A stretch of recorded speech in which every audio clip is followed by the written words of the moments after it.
for about now.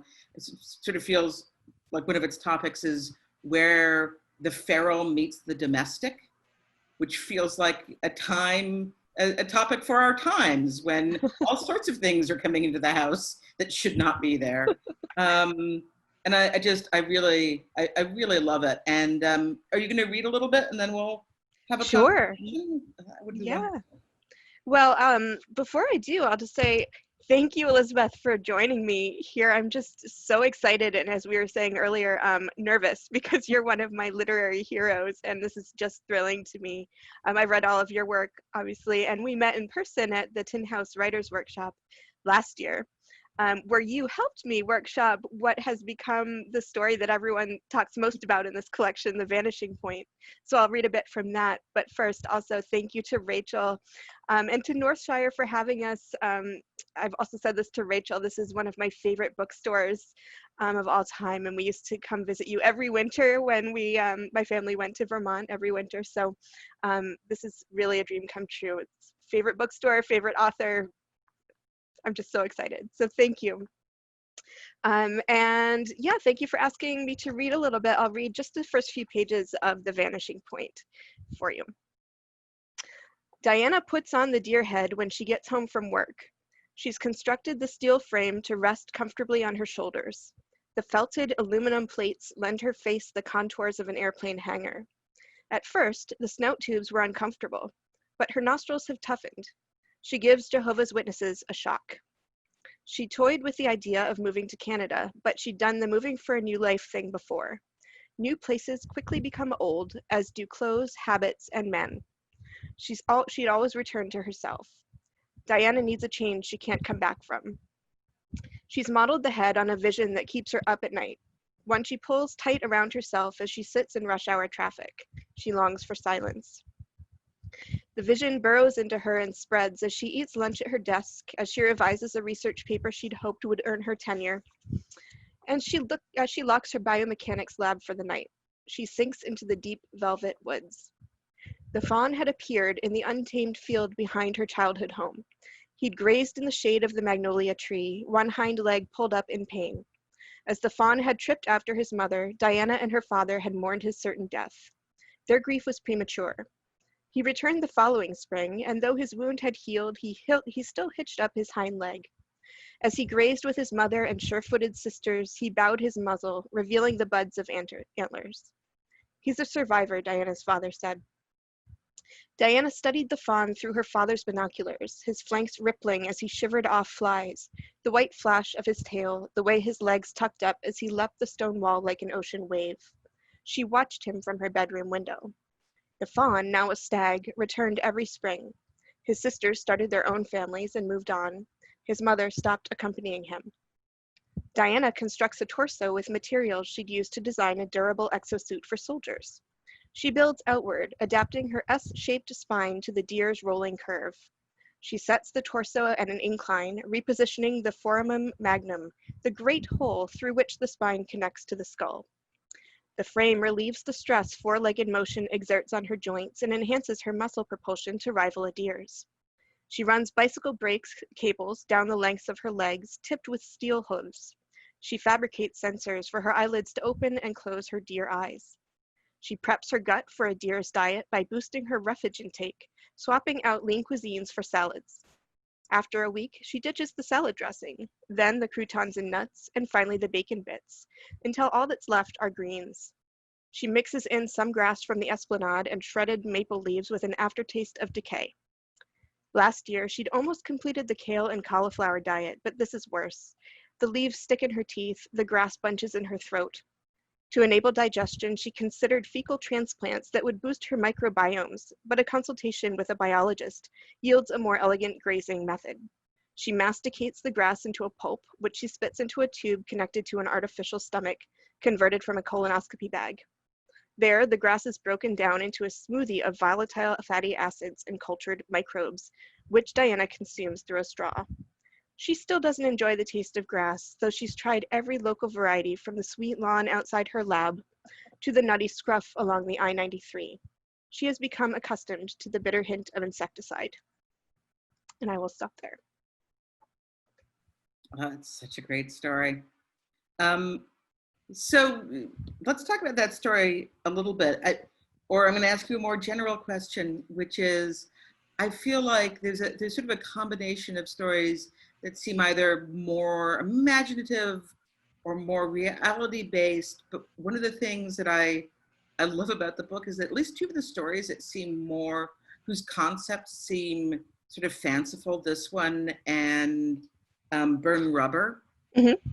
are so detailed and made physical that they feel very realistic to me.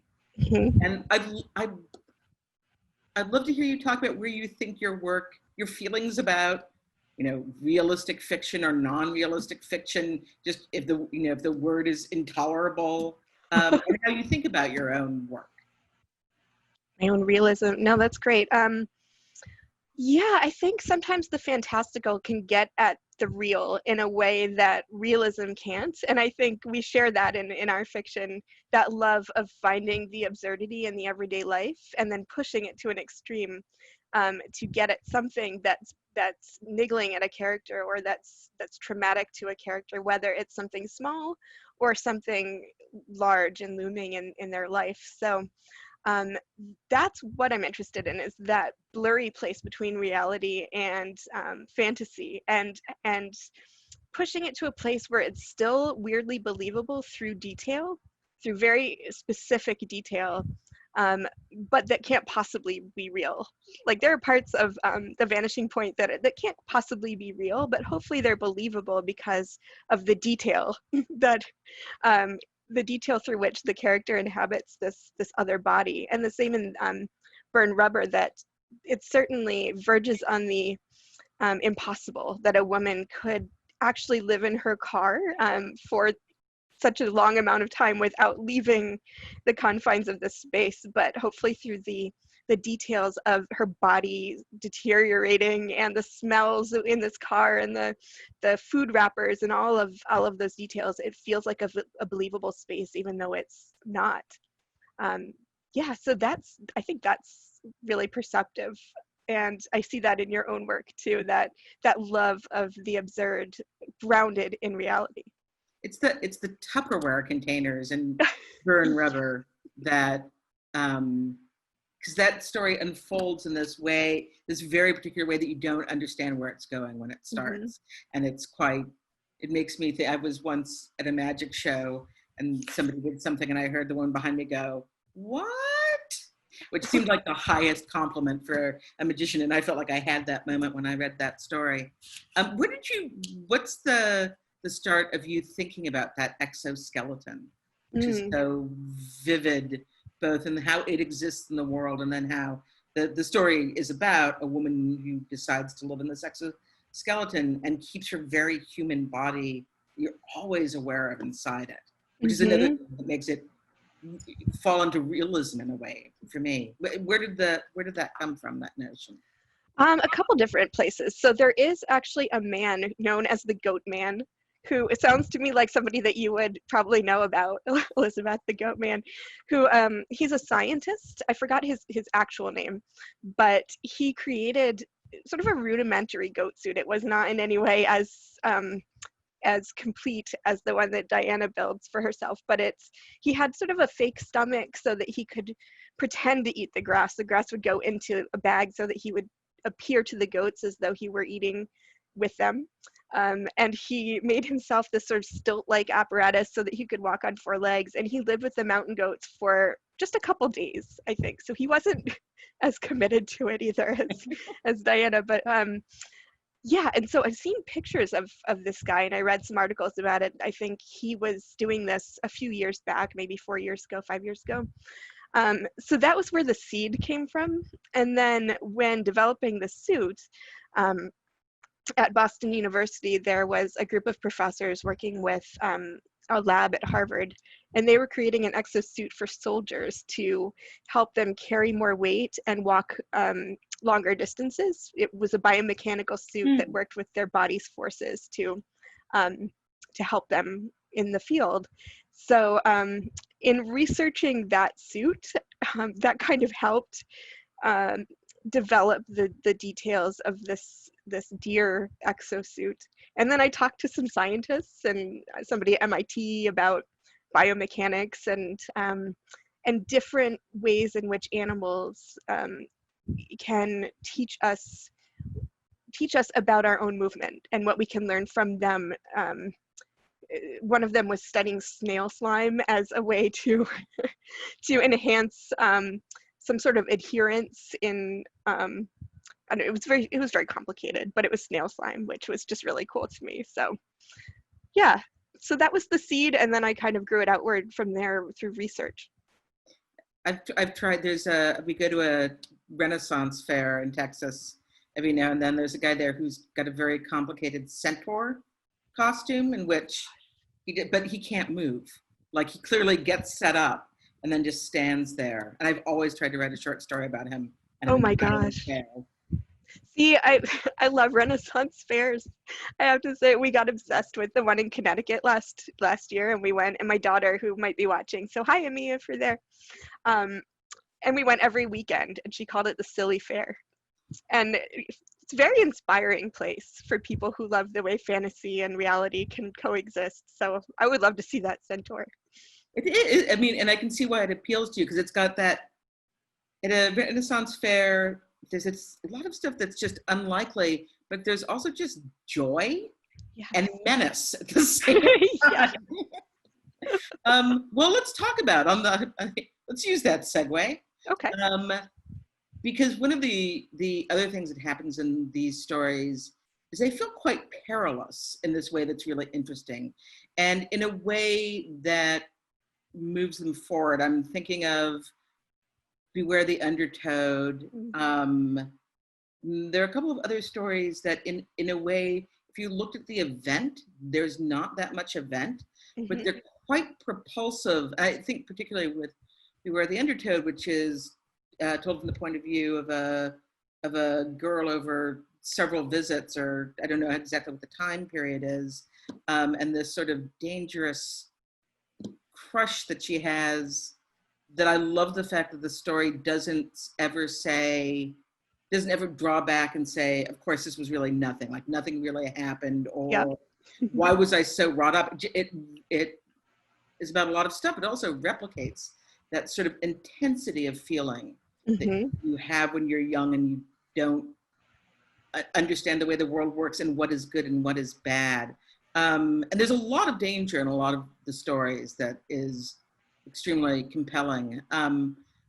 So maybe my question is, I'm interested to know how you think about short story plot, like how you think about what moves the story around, and also what you think about peril and danger in fiction.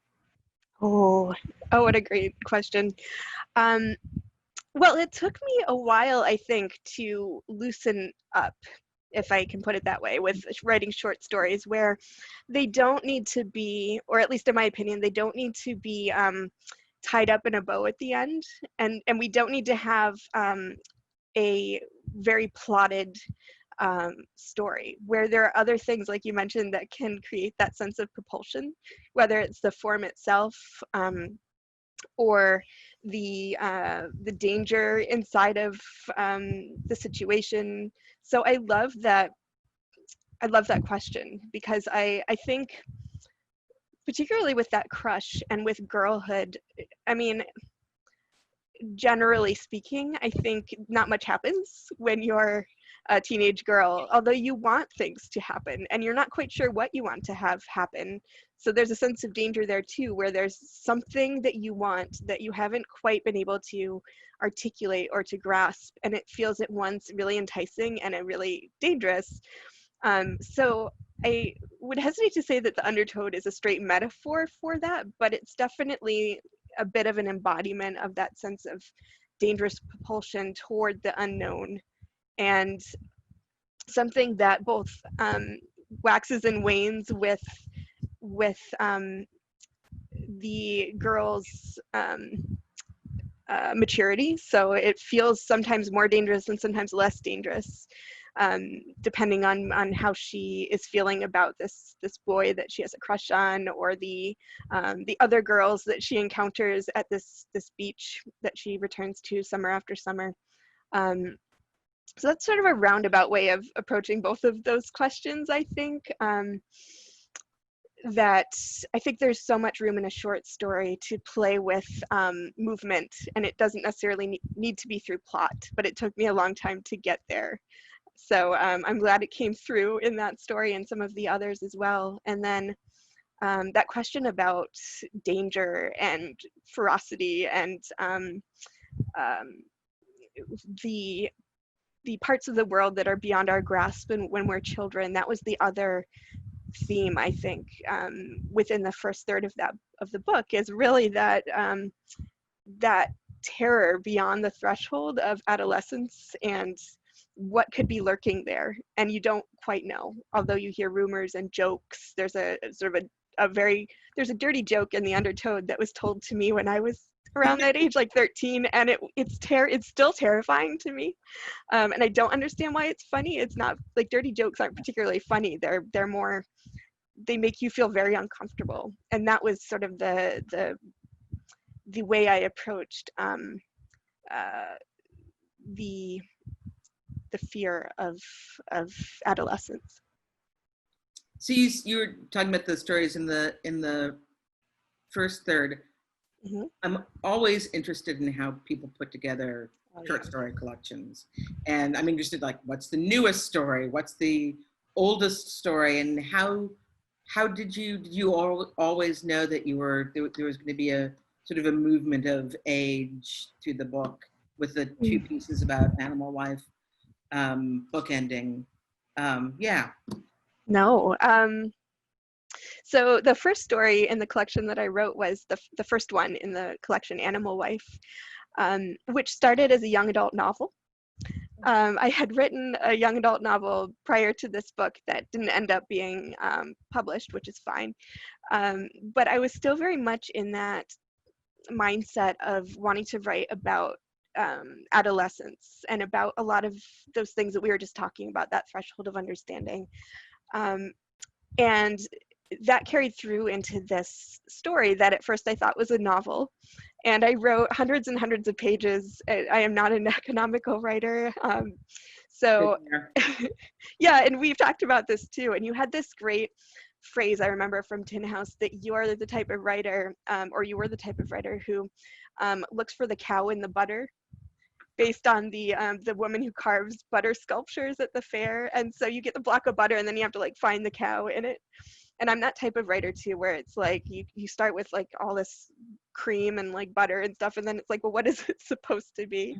And in this case, it was not a novel, so I cut hundreds and hundreds of pages and it became a short story. And at first I thought it would be the first in a collection of short stories also about adolescence and young people. But as I started writing more short stories, the perspective changed, and I became more interested in women and motherhood and all of the themes that you see play out through the rest of the book. And then specifically, you asked about the bookending stories. The last story in the book, The Animal Wife Returned or Revisited, originally was nestled inside that first story. And it just felt unnecessary there. It's like we didn't really need to see that origin story, the mother's origin story. And it dampened some of the magic of that story to have that answered there. So I moved it to the end as its own separate piece that could either be read as part of the original story or on its own. So hopefully it maintained the mystery in that way. It's lovely. It's lovely there. And the first story is so beautiful too. You mentioned you started getting interested in writing about girls and women. Do you think that that's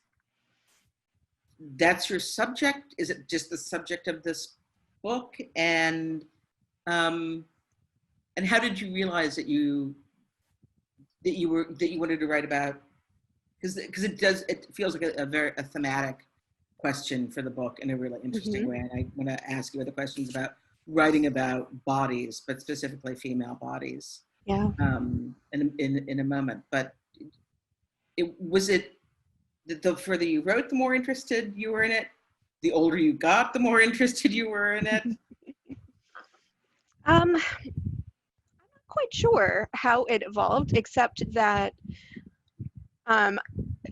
probably like you, I always wanted to be a writer. I was always writing. And so for most of probably up until I was 30, like when I actually started writing the stories in this book, I was writing from a male perspective, and often a young male perspective. Well, either a young male or a very old man named Edward. And I don't like, it was a particular character, like this old man named Edward. But I don't know why. Maybe it was because writing women or girls felt too vulnerable to me. And I didn't trust that I had things to say about the female experience that were literary, because of the way that you're conditioned growing up with literature, that the great novels are Hemingway and Faulkner, and it's like the canon of male authors. So those were the ones I emulated and that I read, and that I wanted to join that canon of male authors. And it wasn't until, honestly, probably until I started going to more conferences like Tin House and Breadloaf, and seeing what these amazing women writers were doing, that it in some way validated writing about women and from the female perspective for me. And I was like, why was I so terrified of doing this? And why is it perceived that women have less to say than men, and that domestic quote unquote writing is less valid than writing about war and peace and death, and or like a white guy in Brooklyn's romantic troubles, which tend to be really popular in literary. So that was a roundabout way of saying that I think it was maturity and exposure to the great women writers and what they are writing. And then the more women writers I read, the more I trusted my own female voice and themes, and began writing about women and from women's perspectives, and digging into the things that had terrified me about those stories, like motherhood and getting your period, and all these things that you sort of hear are not literary. Those are domestic things that people don't want to read about. But it turns out they make for really great stories and great storytelling. Let's see, did I answer all the questions? I feel like so. It's yeah. Such an interesting question, because I think most women, maybe it's shifting, but certainly most women writers of my age did come up sort of thinking, well, I judged when I was in grad school, I was a slush pile reader for the Iowa Short Fiction Prize, and we were all women, and we actually chose a bunch of fiction that was written by women, Mm-hmm. and we sent it to the judge, who was a very famous woman writer, who sent them all back and said, I'm tired of reading domestic fiction. Yeah, that's heartbreaking. Yeah, and that was the word that she used, and I think we all were sort of brought up thinking two things. One, that serious fiction was about men in some way, or at least had to be partly about men. Right. And your book is really interesting in that there are men in it, but none of them are frankly essential. Right. Yeah. And their feelings aren't, which is one of the thrills about their feelings aren't essential. Yes. So yeah, I think that, and I also do think for a lot of us, I'm answering your question about why you did that. Because at least for me, because writing fiction is sort of like that, I've got this, calling up a psychiatrist show and saying, I've got this friend with this problem. Sometimes if you like change enough details, it's less terrifying to write, and then you can write about your own problems. Right, yeah, if you write from a male perspective, you can write about growing up and it feels more like a separate piece, or The Catcher in the Rye, unless, like, I don't know what the equivalent would be for well, I guess, like, Are You There, God? It's Me, Margaret, which is such a wonderful book, but is given to girls when they're 12, so they know what to expect when they get their period. And that's such a what's the word I'm looking for? I don't know. It diminishes that book by saying that that's what it's about. I think too, and it's also, I don't think it's a book that would ever be given to a boy. No, right. And there's I think this has shifted a lot actually, but there certainly was this idea that boys weren't interested in books about women and men weren't interested in books about women. And I think about that Claire V. Watkins essay, the essay about in which she says, I suddenly realized I was writing for men and I don't want to do that anymore. Just because you're trained to do that. It's subconscious somehow. Or it seems like by writing for men, you're writing for a broader, you should pardon the expression, broader audience instead of audience of broads. No, I think that's so true. And that if you want to write about women and have men be interested, you should stay away from things like giving birth or, all the very female centric experiences that men just supposedly won't understand or don't care about. And that's not giving men much credit either. And so I'd love to hear your thinking about how to write about the female body, because it's all the way through this so beautifully. Yeah, I think hand in hand with not writing about women is the fear of your own body that you grow up with as a girl. And I think that's pretty across the board from most women that I talk to, that you grow up being ashamed of your body and ashamed of the things that only your body can do that men's bodies can't do. And there's something in some way sacrilegious about it and about therefore writing about it. Like if we go back to Are You There, God, It's Me, Margaret, and the fact that like girls would give it to each other, but kind of like under the desk, right? It's not like something that your teacher might read in class with you. It's something you share among girls who are at a certain age where they're all scared and ashamed of something that's about to happen to them. Again, going back to that threshold of understanding. But writing about women's bodies. So I'm no different. I definitely grew up with that sense of shame and fear and terror about my own body. And about writing about women's bodies for that reason. And this was really fun and scary and freeing to write, to really push myself into the details of a woman's body and the the crevices and the things come up a lot that sound sort of,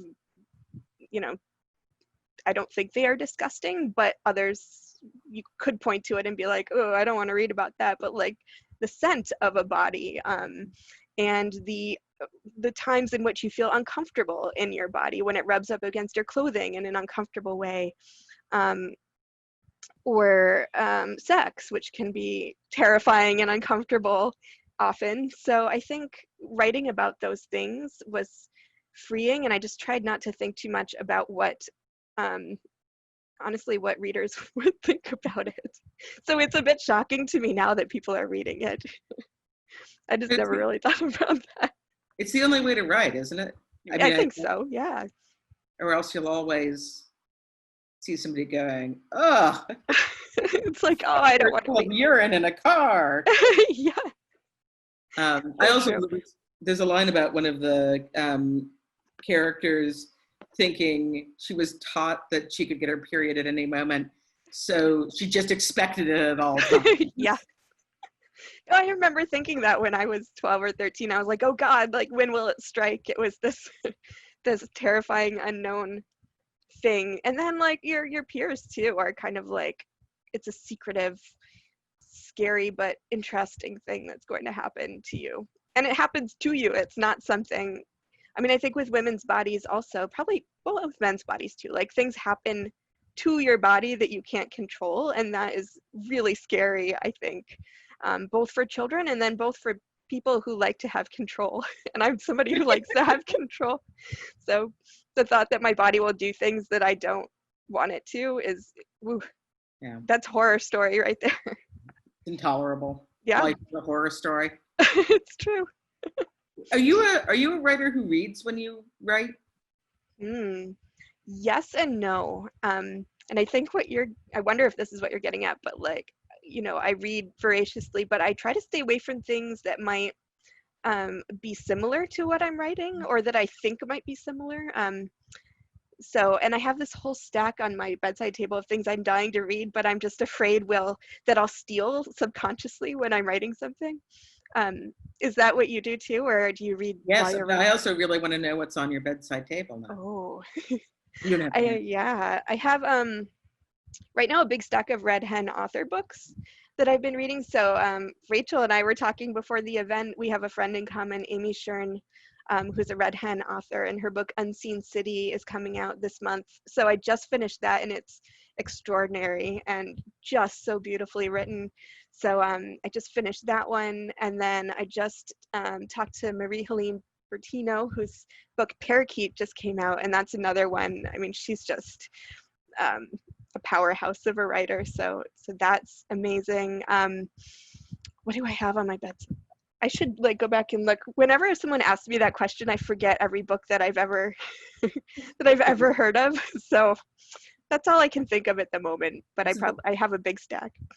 Those books and this are the only books in the universe. Yes. At the moment, I've heard amazing things about Parakeet. It Oh, sounds. it's so good. Look forward to Unseen City too. Do you read stuff that you're not? I'm actually reading right now for something that I'm writing because it felt necessary. The End of the Affair by Graham Greene. No, I haven't read that. We have it downstairs. I have never read it, but. And I don't think I'm in danger of stealing anything from Graham. I like he's Okay. a different writer, but there's something about like I had to read something with a lot of thwarted emotional intensity to it. Okay, yeah. So like when you're puzzling through how to accomplish something and then you read something that you know does that. You do that? I do that. I'm trying to think of a good example. Oh, well, I can think of an example, not with this collection, but the book that was never published that's on a shelf somewhere. I was trying to figure out how to write about time passing at the end of a chapter. So I wanted to skip ahead without saying, and then time passed, or like, some clunky way to transition. So I read Holes by Louis Satcher. I've never read that. Oh, it's so good. It's so strange. I think you would love it. I think you would. It's so good. But so these boys are sent to a camp where they just have to dig holes in a desert, supposedly for no reason. And instead of showing chapter after chapter of these boys just digging holes, there was this really elegant way of, and now I'm not going to remember what the line was, but it was in one line and it moved time in just this one line and indicated that these boys had been there for days and days and days digging holes. And so I read that book and I took note of that and I used a similar type of line in the place where I was struggling. So yeah, I think that's really valuable to do. Yeah, I love that. Yeah. I don't know although you've just published a wonderful essay about your mermaid points, which you did at least partly for research for a book involving mermaids. Yes. Do you want to? Are you superstitious about talking about the next thing that you're working on? Yes and no. I definitely am superstitious before I finish a draft. So when I'm still working out what it is and what it's going to be, I don't say a word about it to anybody, including my husband, who I tell everything to. So, but that's really hard too. I don't know if you feel that way if you do the same thing, but it's hard not to talk to somebody about it when you're so excited. So I finished a full draft that I felt was polished enough to share with friends, and then I felt like I could talk to them about it. And now that I can kind of talk to people about it, like in this context, because it is what it's going to be. And now I'm revising. Yeah. So what it is, I went to the Weeki Wachee Springs Sirens of the Deep camp, and this is in Florida. Weeki Wachee is this amazing place where women have been performing as mermaids since like 1967 or 8, and they've performed for Elvis. They've performed in movies. It's this amazing thing that started as a roadside attraction and now is this whole sort of I don't want to call it an amusement park, but kind of like they have a water slide area and food and all that kind of stuff, but it's built around this undersea theater in a spring, and it's submerged, and they have this row of curved windows, so the women stay submerged for up to 30 minutes down there performing, and they breathe through this little rubber tube with oxygen that sort of flowed in from a tank, a submerged tank, and they perform the Little Mermaid and Mermaids in Space, like all these really strange plays underwater. So the camp has, there's a camp every summer where you can go and learn how to swim as a mermaid in a tail in the spring, like where they all perform facing the windows. So I went to do that for research for a novel that is not like Weeki Wachee Springs, but does have people performing in mermaid tails. So I had to know what that felt like. It's a very, very specific type of movement. Yeah, that I couldn't. Also, when I read your essay, I thought of Diana and The Vanishing Point, and that sort of commitment to turning oneself into an animal. Yeah. I think is. Yeah. Well, I think I forgot to answer a question you asked earlier about what the last story I wrote was in the collection, and it was The Vanishing Point. That was the last one I wrote. So it's very much the direction I'm interested in moving now. So it's been really cool to see that people have been talking about that story the most, because it gives me hope that the book will, that people might be interested in the book too. But yeah, it's very much about a woman building a fantasy around herself through transformation into something that is not her own body, but that her own body has to fit within. So you're aware of the duality of the two bodies, your own legs shoved into this tail that is on the surface supposed to be really elegant and seamless, and that you are supposed to move in a very graceful way, but your legs are shoved in there, and it's like your feet are wedged into these like flippers inside to keep the shape of the tail, and you get blisters and all this stuff. So that's really interesting to me, like costuming and transformation. There's a defunct mermaid park just south of Austin called Aquarina Springs, where they also had mermaids. Really? It's probably an imitation, because it's not in a likely in a likely place. And they also had a swimming pig named Ralph. Oh my gosh. There were many. It turns out there were many pigs, and all named Ralph, who could swim. That is amazing. I love that. Yeah, it's those oddities of these places, and I don't know. At Weeki Wachee, you can swim with the manatees. Like they don't keep them there, but they will just sort of swim in and join the performance sometimes. I never got to see one, unfortunately, but just the weirdness of pigs and manatees and mermaids and.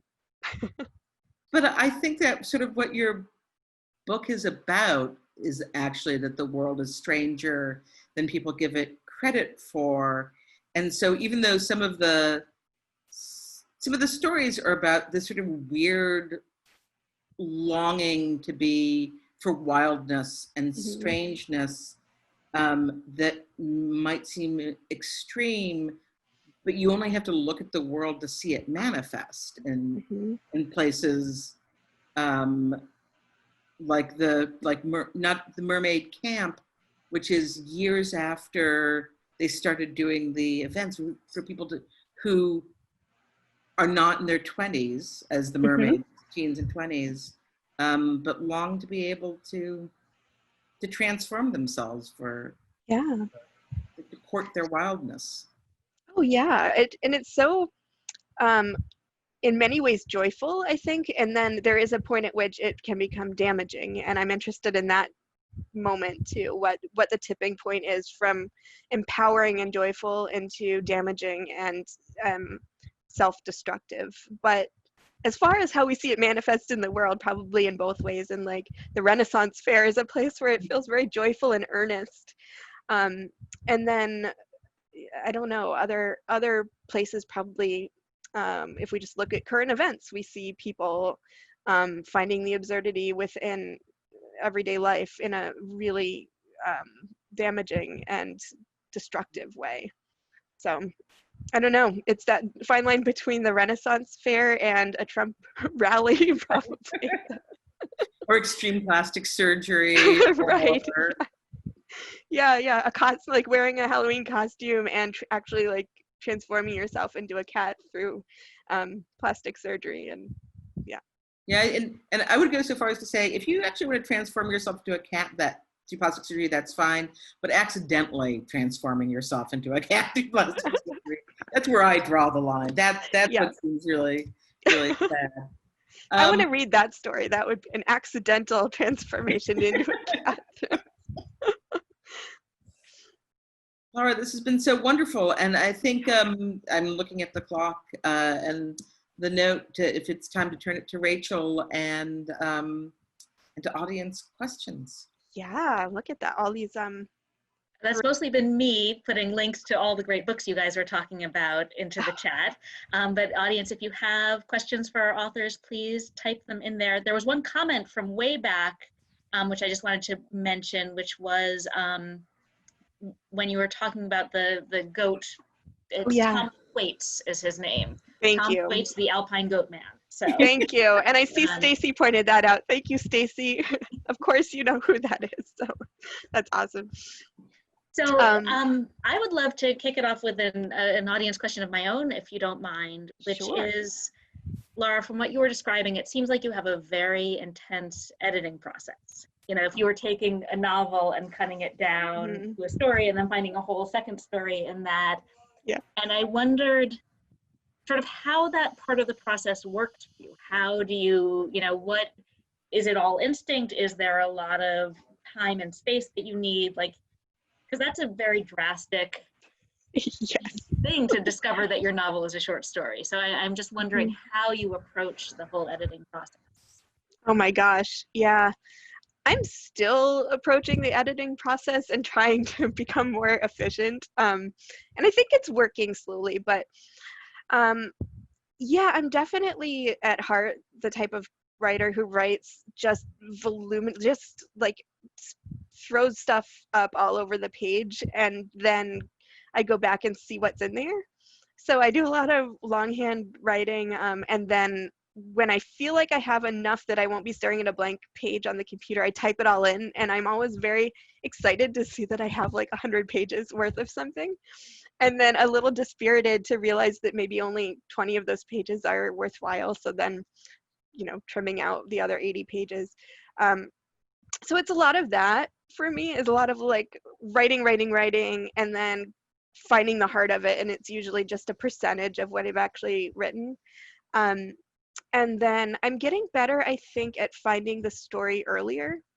The first book I mentioned that didn't end up being published, I probably rewrote that book 5 or 6 times, and like the first time it was just this sort of crazy thing, and I didn't think much about plot or structure, about how one thing leads to the next thing, and it was just this crazy series of happenings that all led to the end.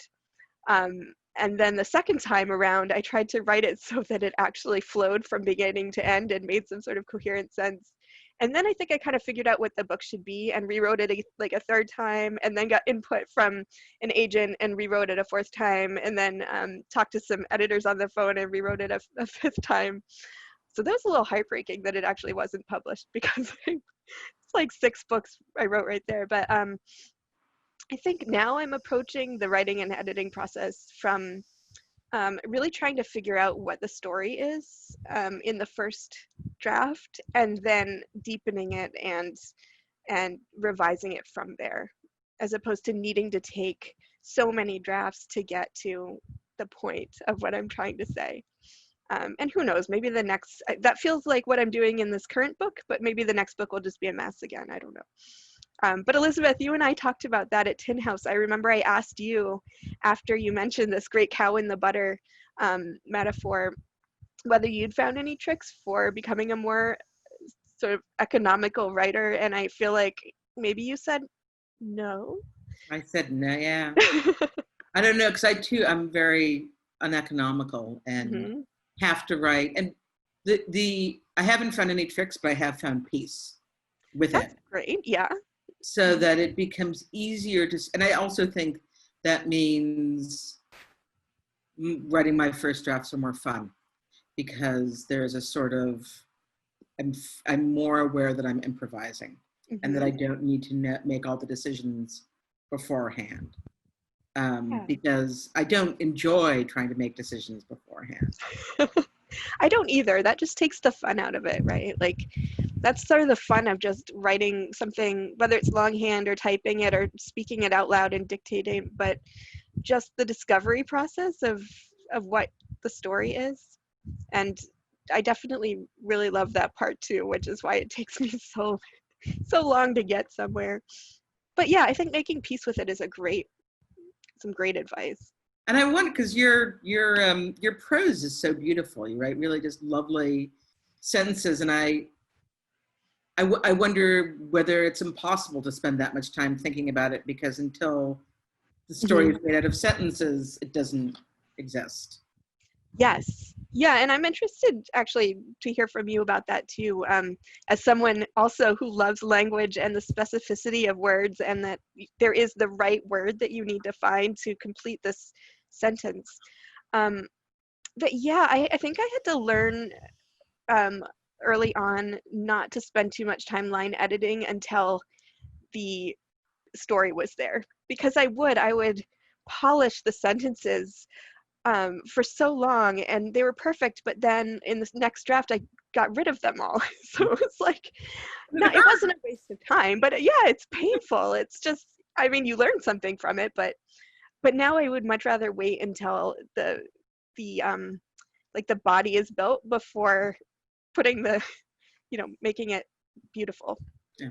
If that makes sense. So, but sorry. No, I'm sorry to interrupt. No, Stacey, I was just going to say, is that something that you do too, Elizabeth? Because I know you have a similar love of language. Yeah, I've gotten a little looser in my writing, though I am not one of those people who, I don't slave over sentences. That I either get it right the first time or it's wrong. And sort of understanding that about myself. I mean, I do definitely take out commas and put them back in and that sort of thing. But that if the sentence isn't right, then it doesn't belong there, and I just keep on going. Although I do have my computer on this incredibly beautiful new thesaurus, which is one of my favorite things. But I have gotten looser as I've gotten older in my drafts, and when I write dialogue, I don't write tags or gestures around them. That's all second draft now, because that allows me not to get stuck and thinking I need to get just the right description of how this guy has got his hand in his pocket. Oh, sure. Yeah, I'll often say, like, insert good sentence here. Like, this person needs to do something, but I don't know what it's going to be. I'll wait till later to put that in there. Sorry, Rachel, I didn't mean to interrupt. No, it's fantastic. This is what we're here for. But Stacey has a question that she's going to ask on camera. So Stacey. Oh, great. Hi, so you can actually see me.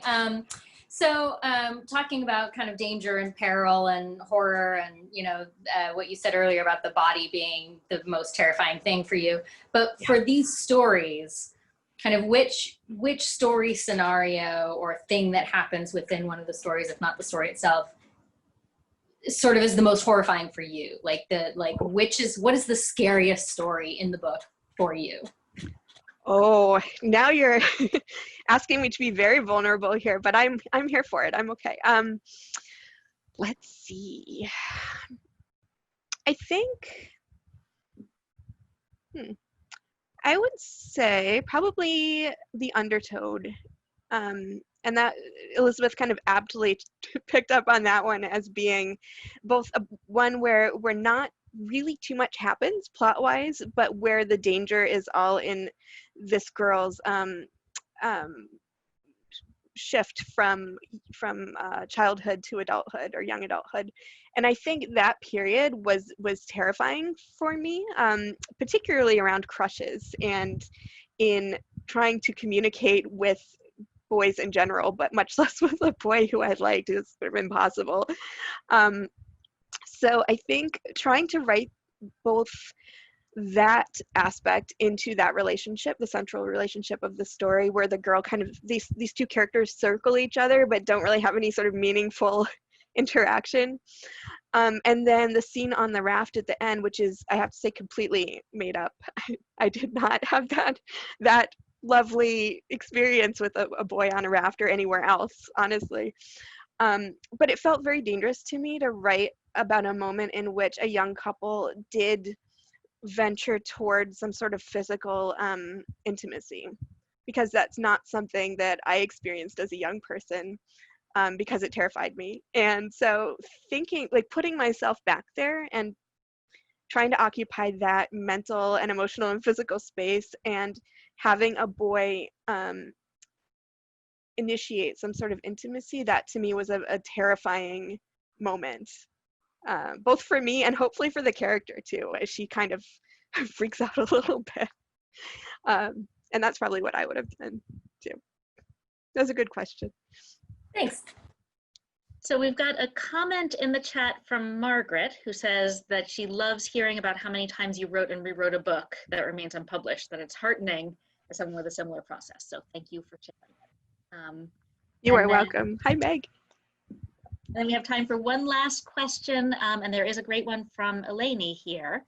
She says, in Animal Wife, you use time in such a subtle way. It confers this fairy tale sense of transition and adds to the magical element of the protagonist's perspective on the world. Can you talk a little bit more about experimenting with time, either in that story or in others in the collection?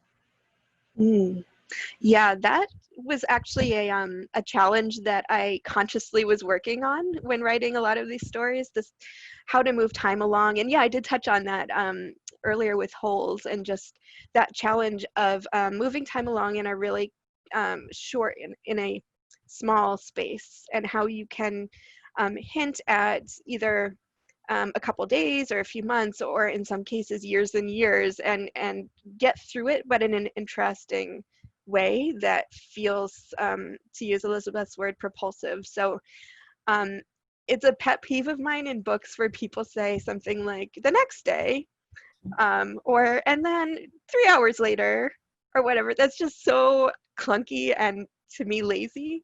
And there must be a better way to indicate time passing through emotion or body or setting. So those are the things that I tried to play with, like in Animal Wife. Thank you for saying that about using time in a subtle way.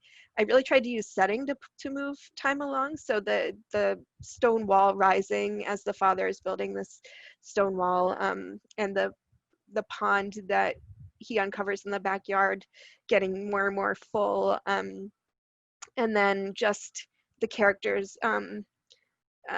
She circles the town exploring, and she just circles and circles, and you get a sense that she's doing it again and again, and time is passing. So that was one example. And then I think another one that I would just point to as sort of an experiment was Foresight.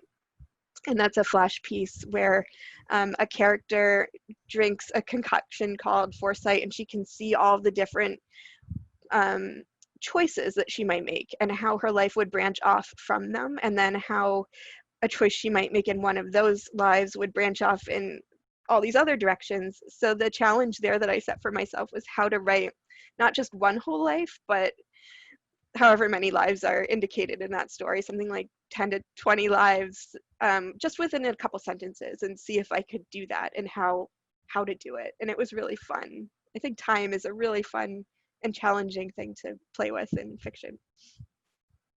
I just want to say hi. I realized I could put this to say hello to Eleni, who I know and is wonderful. Hi, Eleni. Hi.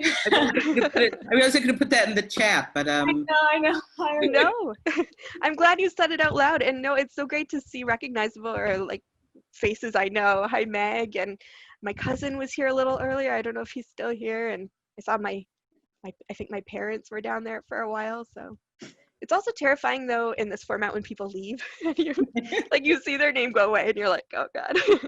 I lost them. But also, I realized that I have been doing this event looking like I'm wearing a tiny top hat. But I want to show you this drawing, which feels very appropriate to your book, which is by Edward Carey, who I'm married to, Mhm. which is the fox from Pinocchio, Oh, looking I love that.